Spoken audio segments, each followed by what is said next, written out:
میاں صاحب نے کتنی زبردست ترقی کی ہے کہ ہر عدالت میں ان کا کیس چل رہا ہے۔ میاں صاحب نے کبھی زندگی میں یہ نہیں سوچا ہوگا کہ انہیں عدالتوں سے اتنی عزت ملے گی کہ وہ فخر سے سب کو بتاتے پھریں گے کہ ہر عدالت میں ان کے خلاف ہی کیس چل رہا ہے۔ بلکہ میاں صاحب 3 بار جب وزیر اعظم ہاؤس کے وکیل بنے ہوں گے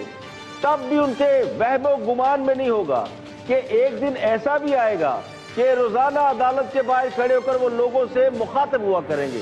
اور میاں صاحب جب سائل بن کر عدالتوں میں جایا کریں گے تو باہر نکل کر ایک لمبا بھاشن بھی دیا کریں گے، کیونکہ میاں صاحب صحافیوں کے سوالات سننا پسند نہیں کرتے،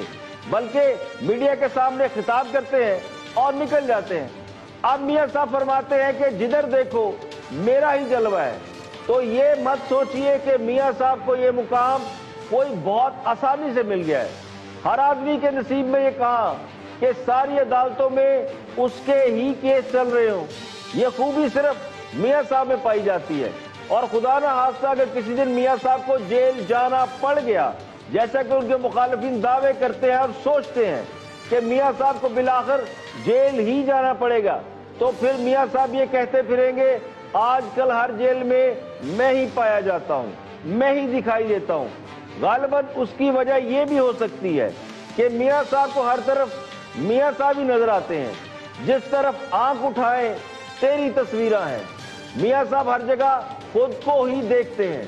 شاید یہی وجہ ہے کہ انہیں لگتا ہے کہ ہر عدالت میں ان کے خلاف ہی مقدمہ چل رہا ہے۔ شاید میاں صاحب کا یہ طنز ان کے مخالف یعنی سیاسی مخالف عمران خان کے لیے ہو کہ تمہارے نصیب میں نہ وزارت عظمیٰ کی کرسی ہے، نہ تمہارے نصیب میں یہ اعزاز ہے کہ ہر عدالت میں تمہارا مقدمہ چل سکے۔ یہ اعزاز صرف میاں صاحب کے حصے میں آیا ہے، کیونکہ میاں صاحب اس کا دعویٰ خود کر رہے ہیں۔ اب بعض لوگ یہ سمجھتے ہوں گے